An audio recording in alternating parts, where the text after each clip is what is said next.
क्या आप जानते हैं कि इस वक्त दुनिया एक नई जंग के दहाने पर खड़ी है और इस खेल का अगला मैदान हमारा पाकिस्तान बनने जा रहा है। पिछले हफ्ते के 3 वाक़यात ने मुस्तकबिल की ऐसी तस्वीर खींची है जो दिलचस्प भी है, ख़तरनाक भी, और हम सब के लिए एक बड़ा सवाल छोड़ गई है। क्या हम तारीख से सबक सीखेंगे या एक बार फिर आलमी ताकतों के हाथों खिलौना बन जाएंगे? सबसे पहले बात करते हैं इसहाक डार और अमेरिकी secretary of state Marco Rubio की फ़ोन कॉल की।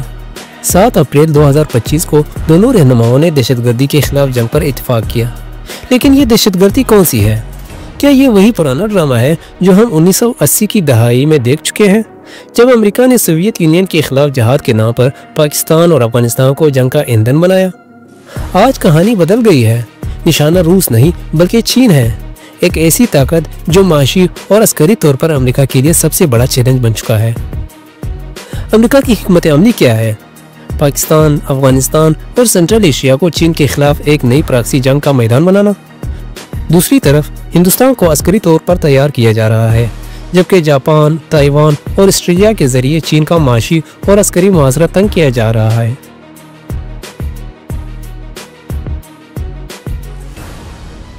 लेकिन ये सब कुछ होता देखकर सवाल यह है, क्या पाकिस्तान इस बार अपनी खुद मुख्तारी बचा पाएगा या हम एक बार फिर 1980 की दहाई की गलती दोहराएंगे जिसका खमियाजा हम आज तक भुगत रहे हैं?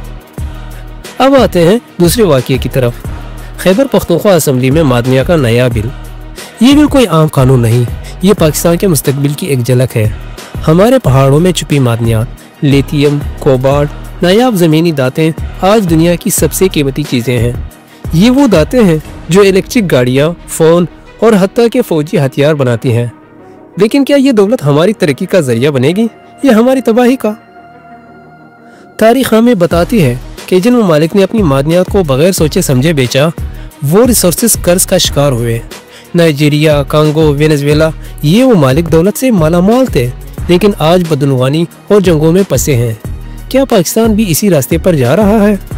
ये बिल अगर गैर मुल्की कंपनियों को हमारे वसाइल लूटने की खुली छूट देता है तो खैबर पख्तूनख्वा, बलूचिस्तान और गिलगित बल्तिस्तान के वसाइल हमारे हाथों से निकल जाएंगे और शायद सिंध और पंजाब की ज़रख़ीज़ ज़मीनें भी खलीजी कंपनियों के हाथों कॉर्पोरेट फार्मिंग के नाम पर चली जाएं। तीसरा वाक़या है चीन और अमेरिका की तिजारती जंग। 2025 में अमेरिकी सदर डोनाल्ड ट्रंप ने पाकिस्तान समेत कई ममालिक पर 29% टैरिफ लगा दिया। जवाब में चीन ने नायाब मादनियात की बरामदात पर पाबंदी सख्त कर दी। ये जंग सिर्फ तिजारत की नहीं, ये आलमी ताकत की जंग है और इस जंग में पाकिस्तान एक अहम खिलाड़ी बन सकता है, क्योंकि हमारे पास वही मादनियात हैं जो दोनों ताकतों को चाहिए। लेकिन सवाल यह है, क्या हम इस मौके को अपनी तरक्की के लिए इस्तेमाल करेंगे या एक बार फिर अपने वसाइल को सस्ते दामों बेच देंगे? अमेरिका ने माजी में इराक और लीबिया को तेल के लिए तबाह किया, यूक्रेन को रूस के खिलाफ जंग में झोंक कर इसके वसाइल हथिया लिया और अब पाकिस्तान पर नजरें हैं।